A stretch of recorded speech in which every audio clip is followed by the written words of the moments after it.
Now at 5, a family caught in a fireworks stand as severe storms rolled through Vernon County, how they made it out safely. Plus, how a new program in Joplin is providing education and tackling homelessness at the same time. And I'm Anders Gutierrez in Coeur d'Alene, Idaho, where a brush fire turned out to be a trap. 2 firefighters killed, a 3rd wounded, the gunman dead. How the ambush unfolded. The 4 states' most watched news starts now. a Nevada, Missouri fundraiser fireworks stand is working to recover following severe storms that passed through Vernon County yesterday. This is KOAM News at 5. I'm Dow Quick. The Vernon County Dispatch says damage primarily took place in the northern part of the county, taking down trees and power lines. The manager of the fireworks stand at the Nevada Speedway says her family was trying to hold down the tent as the storms picked up. When she saw how serious it was, she drove her truck beneath it to try to get her family into a safe place. Before they could leave, the stand collapsed down on top of them. My grandchildren did make a comment that when it went down, they were scared that we wasn't okay. For a brief moment, until they realized that Daddy was right there beside them and was with them. And definitely a message from God to pull my truck up in there to save my family. And again, he had people here to get us out and keep us safe, and it was definitely all an act of God that kept us safe and still have us all here today to recover. She says first responders were able to help get her family to safety.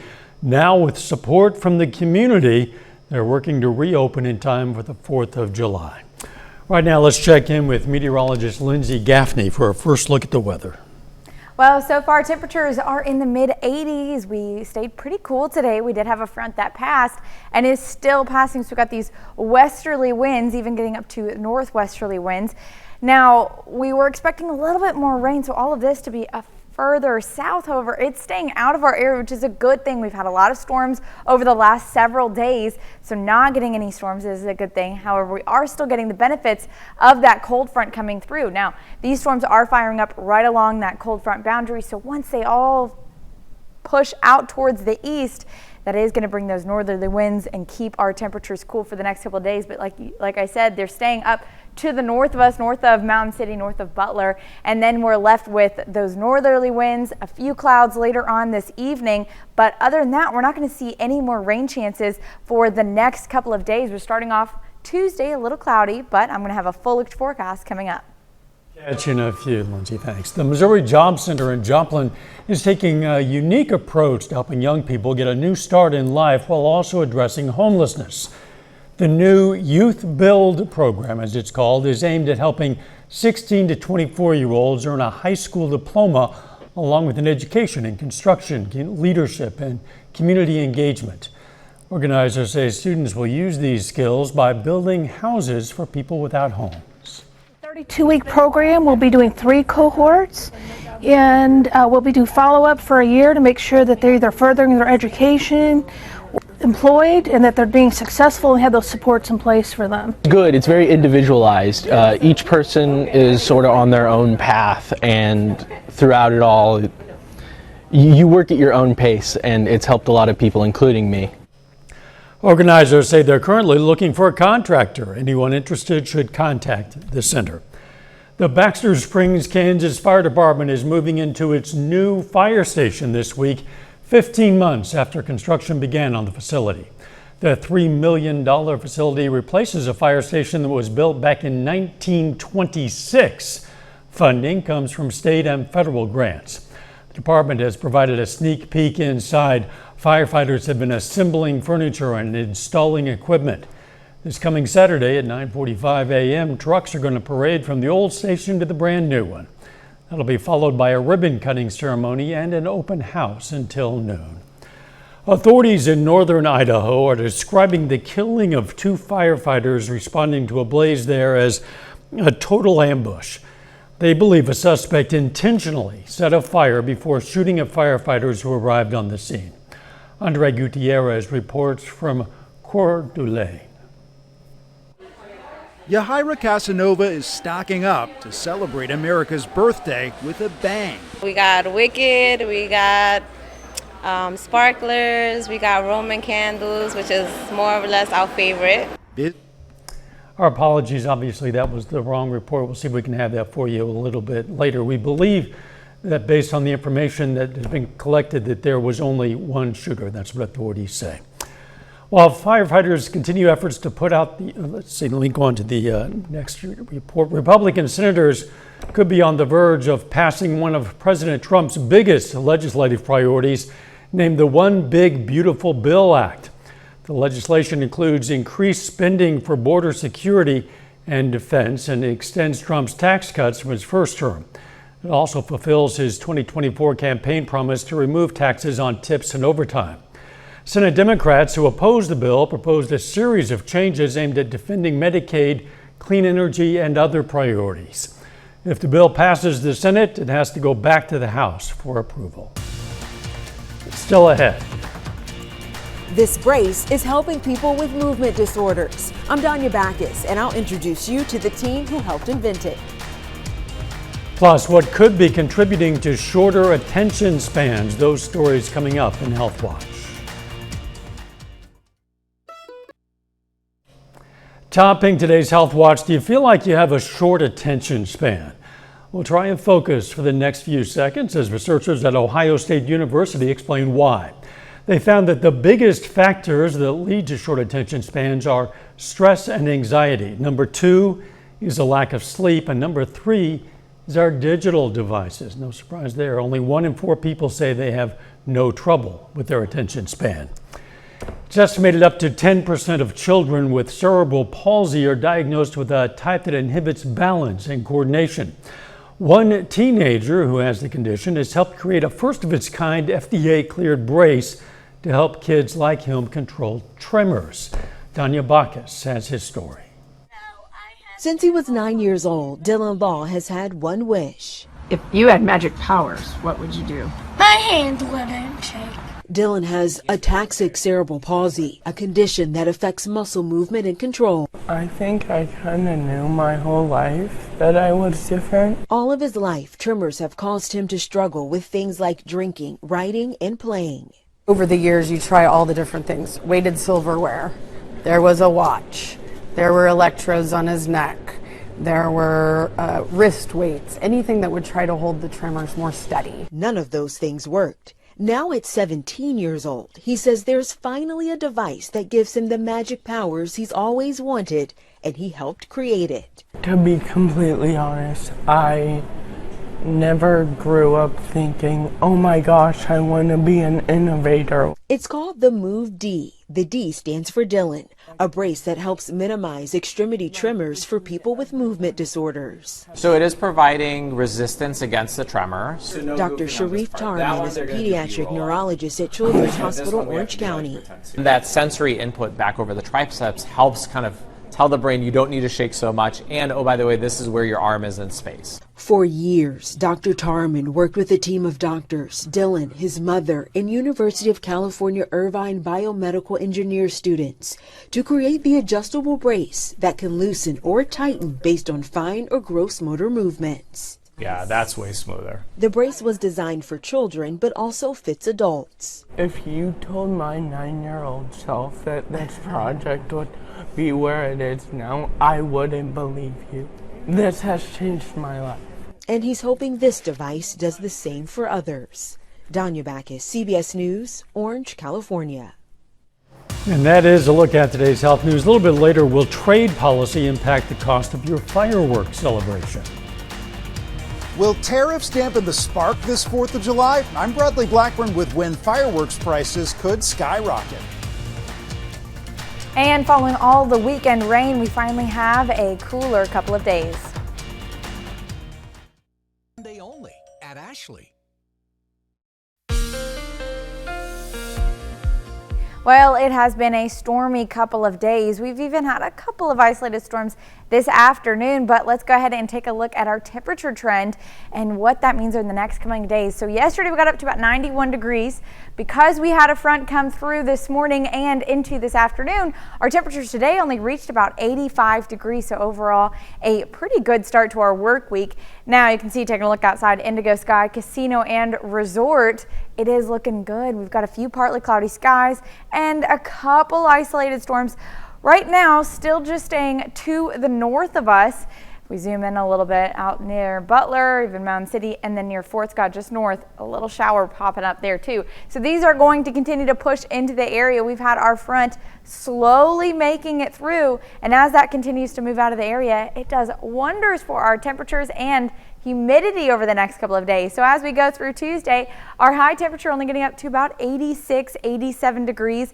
We're starting off cloudy, but you can see by most of the afternoon, it's going to be sunny skies and pretty low humidity. So overall, a very nice day on Tuesday. Then by Wednesday, we're getting up to about 89, 90 degrees, which is average. This is where we should be this time of year. Humidity does start to creep back up. On Thursday, we're in the low 90s, and it is going to be very humid because we have more rain chances coming. And our heat index, as those rain showers and thunderstorms push into our western counties, all the areas that haven't seen rain yet by the high temperature of the day, are going to see heat index values in the upper 90s, even 100 Grove, Veneta. So it's going to be a pretty hot day on Thursday, and then getting into Friday, additional rain chances and heat index values a little bit lower because of those rain chances. Now, taking a look, this is our long range model. So clarity isn't the best with a long range model. However, it is showing in general where we could see showers popping up. So this is on Thursday. We're expecting some scattered shower chances, some scattered thunderstorm chances right in the central counties of our area throughout most of the day. This is now 7 p.m. Overnight showers and thunderstorms that linger into Friday morning. Now this is about 6:30. We're going to see a couple of showers still sticking around. Once we get into the afternoon, these are more isolated showers and pop-up storms that we could be seeing. Not widespread necessarily. Once we get a little bit closer, we'll get those short range models. It gives a lot better clarity on where these storms are going to pop up. But still, by the time we're out celebrating and shooting off fireworks, we'll have mostly not rainy skies, mostly clear skies, and then additional rain does return by Saturday morning. So unfortunately, Mother Nature doesn't realize that it's 4th of July and that people want to get outside. So just stay weather aware with those rain chances. Definitely Thursday, a couple of chances for pop-up and isolated storms on Friday, and then a rain Saturday, Sunday, all the way through Monday. But those temperatures are still in the low 90s. So even with the rain, when it's not going to be raining, it's going to be hot and humid and muggy. So not a great weekend to be outdoors. You know what? It is the 4 states. Those of us who've lived here for a number of years kind of come to expect this, the 4th of July week. Fair. Thanks, Lindsay. Authorities in northern Idaho, told you, are describing the killing of 2 firefighters responding to a blaze as a total ambush. They believe a suspect intentionally set a fire before shooting at firefighters who arrived on the scene. Now, I'll have that report from Andre Gutierrez from Coeur d'Alene. They are reporting a brush fire going northeast. What may have initially seemed like a routine call about a wildfire in a northern Idaho mountain community quickly turned violent. Some law enforcement right now, there's an active shooter zone. Everybody shot up here. Law enforcement, code 3 now up here. Officials say a gunman began shooting at responding firefighters, killing 2 and seriously wounding another Sunday afternoon just outside of Coeur d'Alene. Another Coeur d'Alene firefighter down, needs help immediately. We need law enforcement immediately. I'm pinned down behind Battalion 1's rig. It's clear to me that this fire was set intentionally to draw us in. 2 law enforcement sources tell CBS News authorities have identified the suspect as 20-year-old Wes Rowley. Authorities believe he set the fire on Canfield Mountain, luring firefighters to the scene and then opening fire in a siege that lasted several hours. This was a total ambush. These firefighters did not have a chance. The Kootenai County Sheriff said a shelter-in-place order was lifted after a tactical response team found the suspect's body in the area. The FBI used cell phone data to track him. We believe, based on the information that we've been able to collect, that we believe that there was only one shooter. While firefighters continued efforts to put out the blaze Monday, senators on Capitol Hill held a moment of silence in the shooting's aftermath. Sunday, residents lined the streets as the 2 firefighters' bodies arrived in nearby Spokane, Washington. Andres Gutierrez, CBS News, Coeur d'Alene, Idaho. The sheriff said the wounded firefighter was fighting for his life after surgery but was in stable condition. Coming up, fireworks sales are booming ahead of the 4th despite tariff pressures that could mean higher prices next year. Topping today's Consumer Watch, fireworks have been part of America's birthday celebrations since 1777. There's no domestic supply chain, and now the made-in-China pyrotechnics are subject to higher tariffs. Bradley Blackburn takes a look at how the import taxes could affect the annual patriotic spectacles.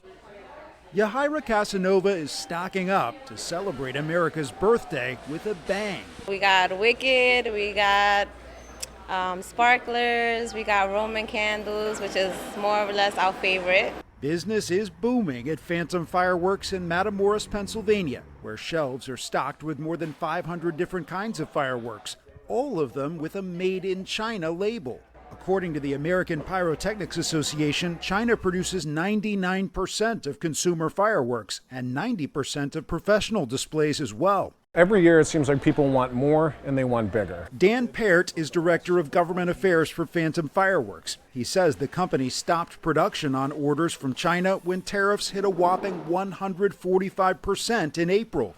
Now they're at 30%. It hasn't impacted anything that we ordered, but we have reopened some of the products to start coming over again. Not everything, because frankly we don't need to. Returning customer Eric Soares says he drops between $600 and $800 on his July 4th display. I think the prices are about the same as last year, actually. And then even with the coupons, it makes it even better. Customers might be spared the heat this year. Retailers usually order fireworks more than a year in advance. Then products made in the fall and winter are shipped well before Independence Day. Shoppers may notice a bump next year when the United States marks its 250th birthday. But the industry is lobbying for relief. We are hopeful that fireworks will again be given an exclusion to the imports from China, same as they were in 2019. Can you imagine the 4th of July without them? No. No. It'd just be like a barbecue. Customers here aren't curbing their spending, with the biggest single haul so far exceeding $10,000. Bradley Blackburn, CBS News, Matamoros, Pennsylvania. Retailers are also reminding people to use common sense and exercise safety with their fireworks, have a water source nearby, and make sure a sober adult is one of those using those fireworks. Final check with the forecast up next.